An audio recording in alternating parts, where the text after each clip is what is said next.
Olá pessoal, na nossa aula de hoje nós iremos falar sobre a reprodução das esponjas, né? Se esse assunto te interessa, permaneça conosco. E vamos à vinheta.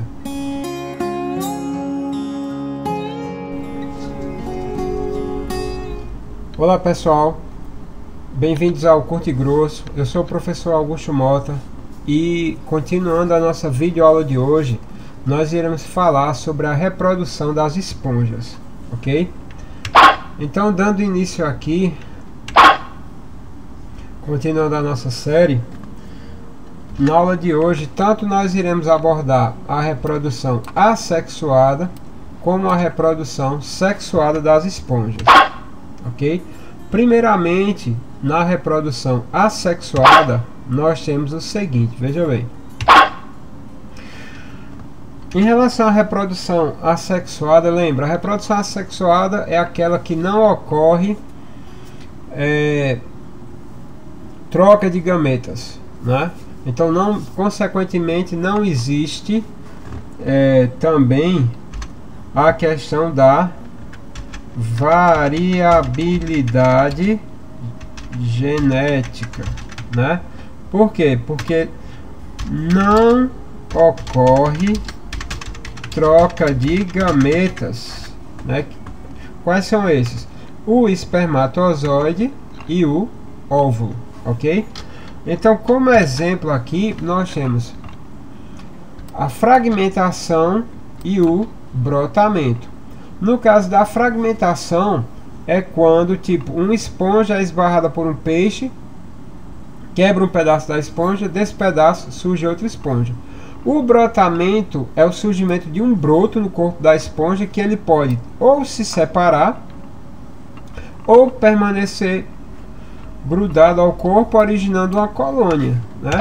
Então vejam bem, primeiro aqui na fragmentação, olha só, eu tenho aqui uma esponja, digamos que um peixe foi, né, e sem querer esbarrou na esponja, quebrou um pedaço da esponja. Desses pedaços aqui, e através da totipotência das células da esponja, irão surgir outras esponjas, certo?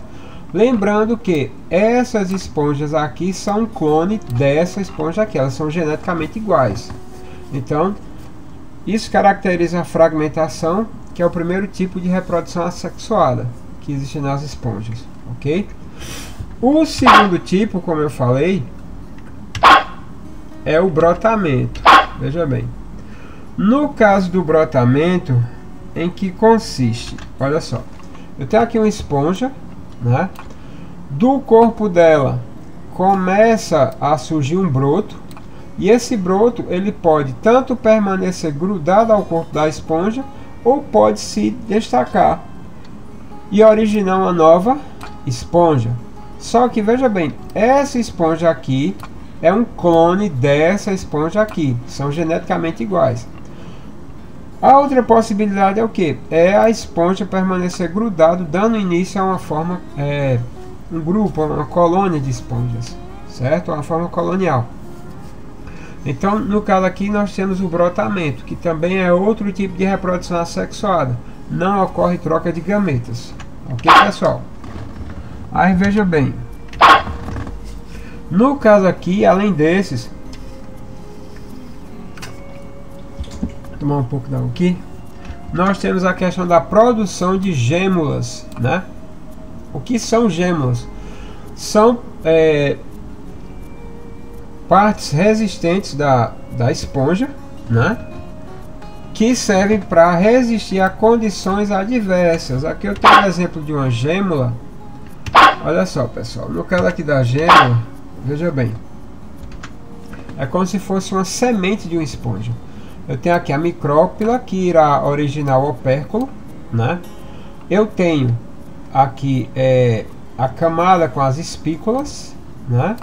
Nessa parte aqui. E dentro eu tenho os amebócitos, né?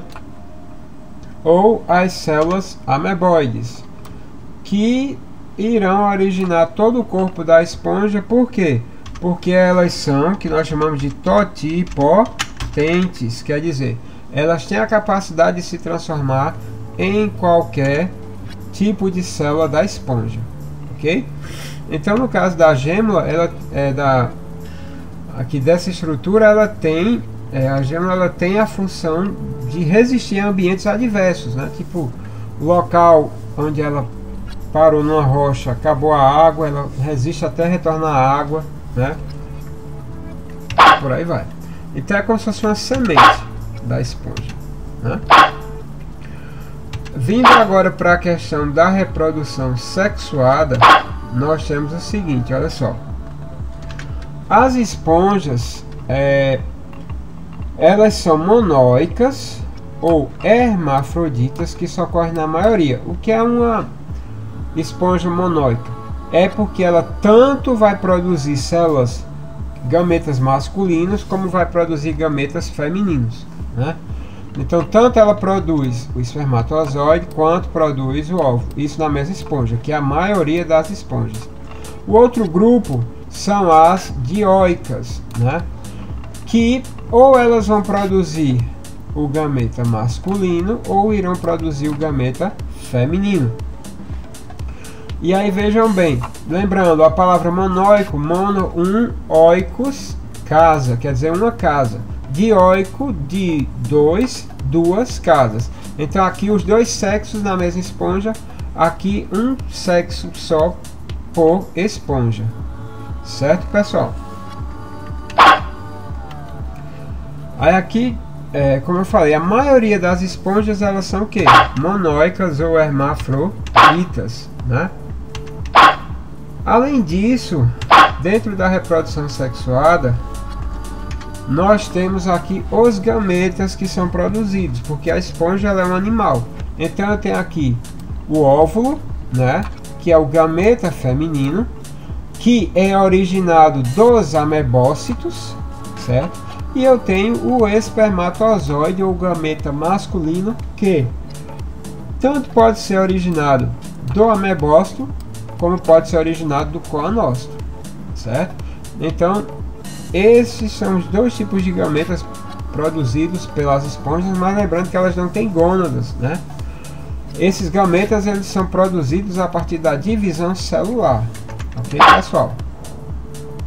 Aqui eu tenho o amebócito, certo? Ó. O amebócito, tanto ele pode originar o espermatozoide, como pode originar o óvulo. Lembrando que ele está lá no mesoílo, né, dentro da parede do corpo da esponja, e ele tem a função de distribuir todos os nutrientes da esponja, além também de que essa célula, ela é, no caso aqui, totipotente, né, e ela consegue originar qualquer outro grupo celular da esponja. A outra célula envolvida, né, é a questão aqui do coanócito. No caso do coanócito, o que é que acontece?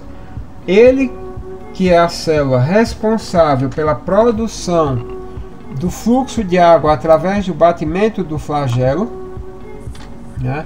O coanócito, ele origina o espermatozoide. Então é ele quem cria o fluxo de água. As partículas ficam presas nessa estrutura aqui do coanócito, e além disso também ele origina o espermatozoide, certo? Então o coanócito, ele tem essas funções.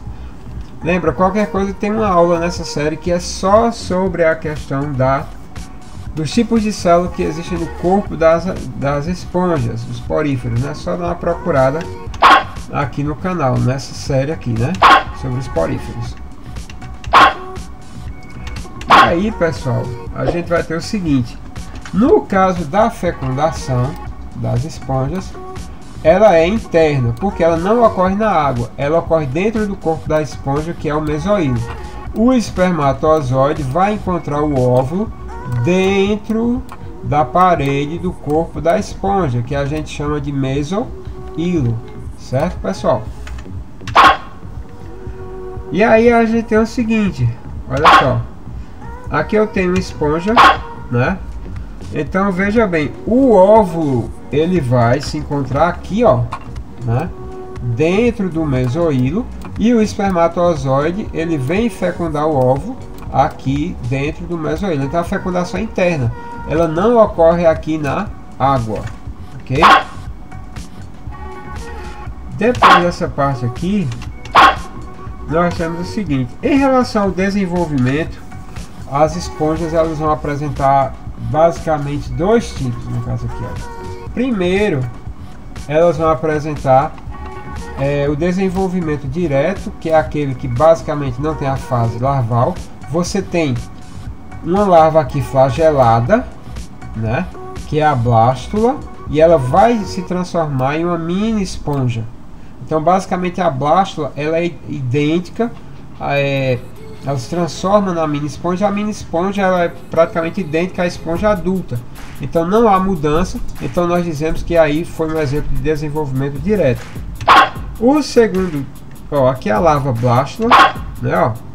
Essa larva aqui ela se transforma em uma esponja jovem, né? Isso no desenvolvimento direto. A outra forma aqui é o desenvolvimento indireto. Nesse caso aqui você vai ter uma forma larval marcante, né? Você no desenvolvimento indireto você vai ter a anfiblástula, que vira outra larva, a parênquimula, e é a partir dessa larva aqui que irá se transformar na esponja jovem. Então você vai ter uma mudança aqui de fase larval, caracterizando um desenvolvimento indireto, né? Aqui eu voltei, olha só, nesse ciclo aqui eu tenho as esponjas dioicas, né? Esponja masculina, esponja feminina. A esponja masculina libera o espermatozoide. A feminina ela fica com o óvulo dentro do mesoílo. O espermatozoide fecunda o óvulo, certo? Esse óvulo ele vai se transformar na larva anfiblástula, certo? Essa larva ela é liberada, né? Vai nadar até se fixar no substrato e daí se transformar na esponja jovem, certo? Então isso dando continuidade ao ciclo. Então aqui nós temos o ciclo da reprodução da esponja. O macho libera o espermatozoide, a fêmea fica com o óvulo, ocorre a fecundação no mesoílo, vira a larva anfiblástula. Essa larva é liberada na água, nada até se fixar em um determinado local e daqui ela irá originar uma nova esponja, né? Então esse é o ciclo reprodutivo da esponja, ok, pessoal? Na nossa próxima aula nós iremos ver a parte sobre classes, né? Espero que vocês tenham gostado. Se você gostou, por favor, deixe aí seu like, se inscreva no nosso canal. Isso ajuda o nosso trabalho pra caramba, pessoal. Preparar essas aulas é um trabalho danado. Vocês veem que elas são muito bem feitas, certo? Mais uma vez eu agradeço a sua presença. Continue assistindo a nossa série, permaneçam aqui curtindo o nosso canal, certo? Nos veremos na nossa próxima videoaula. Forte abraço, fiquem com Deus e fui!